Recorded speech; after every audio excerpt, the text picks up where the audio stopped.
Assalamualaikum warahmatullahi wabarakatuh.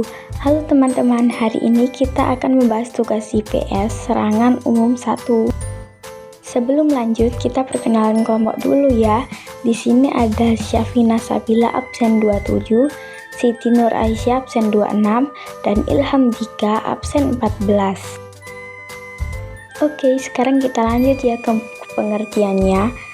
Serangan Umum 1 Maret 1949 merupakan salah satu peristiwa bersejarah dalam penegakan kedaulatan negara Indonesia. Peristiwa tersebut menjadi saksi perjuangan Tentara Nasional Indonesia atau TNI melawan Belanda di Yogyakarta. Mengutip dari laman Dinas Kebudayaan Daerah Istimewa Yogyakarta, peristiwa serangan umum 1 Maret ini juga telah ditetapkan sebagai Hari Penegakan Kedaulatan Negara oleh Presiden Haji Joko Widodo pada 24 Februari 2022. Penetapan tersebut tertuang dalam Keputusan Presiden atau Kepres nomor 2 tahun 2022. Nah, untuk lebih memahami tentang peristiwa serangan umum 1 Maret 1949, yuk simak ulasan lengkapnya di bawah ini mulai dari sejarah, tokoh, tujuan, hingga dampaknya. Latar belakang, serangan umum 1 Maret 1949 adalah bagian dari perjuangan bangsa Indonesia mempertahankan kemerdekaan dari ambisi Belanda yang ingin kembali menguasai Indonesia setelah proklamasi 17 Agustus 1945. Belanda melakukan berbagai upaya termasuk agresi militer Belanda II yang dimulai pada 19 Desember 1948 di Yogyakarta untuk menyebarkan informasi bahwa Republik Indonesia sudah tidak ada. TNI merespon agresi militer Belanda II dengan melakukan serangan gerilya dan berkoordinasi dengan pemimpin sipil seperti Sultan Hamengkubuwono.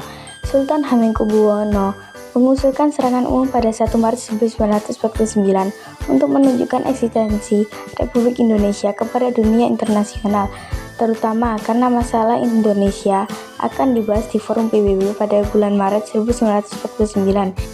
Pada 14 Februari 1949, Sultan bertemu dengan Letkol Soeharto untuk membahas rencana serangan dan persiapan yang harus dilakukan dalam 2 minggu.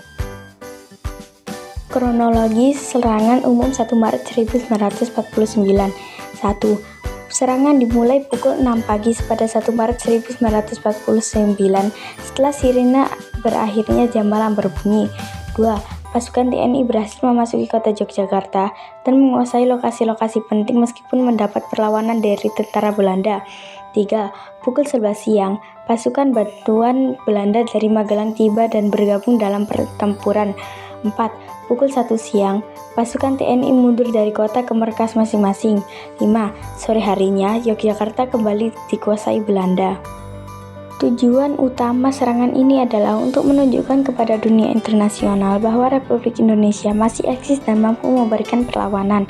Serangan ini bertujuan untuk membantah klaim Belanda bahwa Republik Indonesia telah kehilangan wilayah dan pemerintahan. Maknanya menunjukkan eksistensi Indonesia kepada dunia internasional, membuka peluang pembahasan kemerdekaan Republik Indonesia di forum internasional 3+3, memperkuat diplomasi Indonesia di tingkat internasional karena dilaksanakan saat sedang PBB akan diselenggarakan, menjadi dasar politik dan diplomasi untuk menghentikan upaya sepihak Belanda yang tidak mengakui kedaulatan Indonesia, menjadi bukti persatuan bangsa Indonesia dalam mempertahankan kedaulatan negara. Dampaknya mendemonstrasikan kepada dunia bahwa Indonesia masih eksis dan TNI mampu melakukan serangan, mendorong Amerika Serikat untuk menekan Belanda agar kembali berunding dengan Indonesia, memupuk semangat dan kekuatan mental rakyat Indonesia, memberikan dukungan pada diplomasi Republik Indonesia di forum PBB, meruntuhkan semangat dan kegiatan Belanda. Nah, itu dia penjelasan dari serangan umum 1 dari kelompok kami. Sekian dari kelompok kami, terima kasih. Wassalamualaikum warahmatullahi wabarakatuh.